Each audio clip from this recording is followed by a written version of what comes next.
Moby-Dick, by Herman Melville. Chapter 98. Stowing down and clearing up.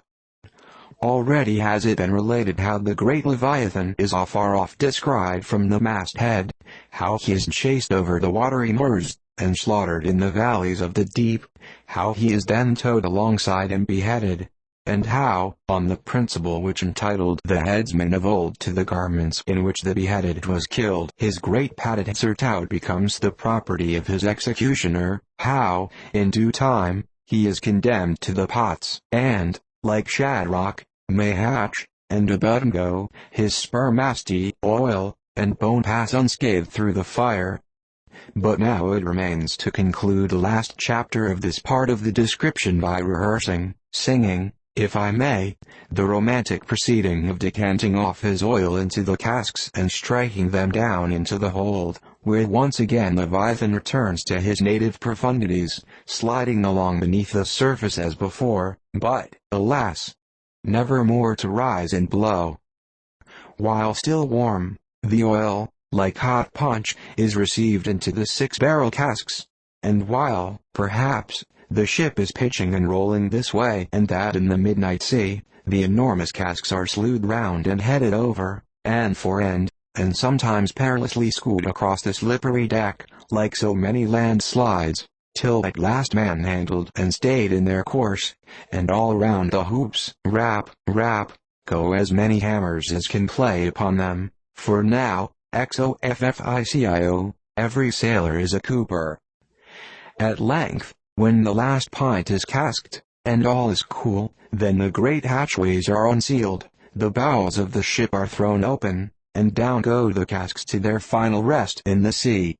This done, the hatches are replaced, and hermetically closed, like a closet walled up. In the sperm fishery, this is perhaps one of the most remarkable incidents in all the business of whaling. One day the planks stream with freshets of blood and oil. On the sacred quarter-deck enormous masses of the whale's head are profanely piled. Great rusty casks lie about, as in a brewery yard. The smoke from the try-works has besooted all the bulwarks. The mariners go about suffused with unctuousness. The entire ship seems great Leviathan himself, while on all hands the din is deafening. But a day or two after, you look about you, and prick your ears in this selfsame ship, and were it not for the telltale boats and try-works, you would all but swear you tried some silent merchant vessel, with the most scrupulously neat commander. The unmanufactured sperm oil possesses a singularly cleansing virtue. This is the reason why the decks never look so white as just after what they call an affair of oil. Besides, from the ashes of the burn scraps of the whale, a potent lye is readily made, and whenever any adhesiveness from the back of the whale remains clinging to the side, that lye quickly exterminates it. Hands go diligently along the bulwarks, and with buckets of water and rags restore them to their full tidiness. The soot is brushed from the lower rigging. All the numerous implements which have been in use are likewise faithfully cleansed and put away. The great hatch is scrubbed and placed upon the try-works, completely hiding the pots.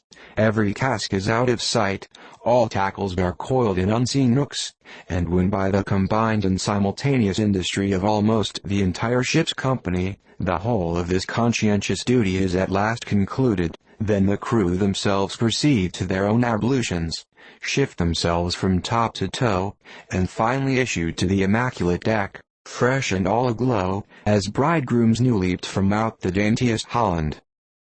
Now, with elated step, they pace the planks in 2s and 3s, and humorously discourse of parlors, sofas, carpets, and fine cambrics, propose to mat the deck, think of having hanging to the top, object not to taking tea by moonlight on the piazza of the forecastle. To hint to such must mariners of oil, and bone, and blubber, were little short of audacity. They know not the thing you distantly allude to. Away, and bring us napkins. But mark, aloft there, at the 3 mast-heads, stand 3 men intent on spying out more whales, which, if caught, infallibly will again soil the old oaken furniture, and drop at least one small grease spot somewhere. Yes, and many is the time when, after the severest uninterrupted labors, which know no night, continuing straight through for 96 hours, when from the boat, where they have swelled their wrists with all day rowing on the line, they only step to the deck to carry vast chains, and heave the heavy windlass, and cut and slash, yea, and in their very sweatings to be smoked and burned anew by the combined fires of the equatorial sun and the equatorial try-works, when, on the heel of all this, they have finally bestirred themselves to cleanse the ship, and make a spotless dairy room of it, many is the time the poor fellows, just buttoning the necks of their clean frocks, are startled by the cry of, "There she blows!" and away they fly to fight another whale, and go through the whole weary thing again. Oh, my friends, but this is man-killing. Yet this is life. For hardly have we mortals by long toilings extracted from this world's vast bulk its small but valuable sperm, and then, with weary patience, cleansed ourselves from its defilements, and learned to live here in clean tabernacles of the soul. Hardly is this done, when, there she blows. The ghost is spouted up, and away we sail to fight some other world, and go through young life's old routine again. Oh, the metempsychosis! Oh, Pythagoras, that in bright Greece, 2,000 years ago, did die, so good, so wise, so mild. I sailed with thee along the Peruvian coast last voyage, and, foolish as I am, taught thee, a green simple boy, how to splice a rope.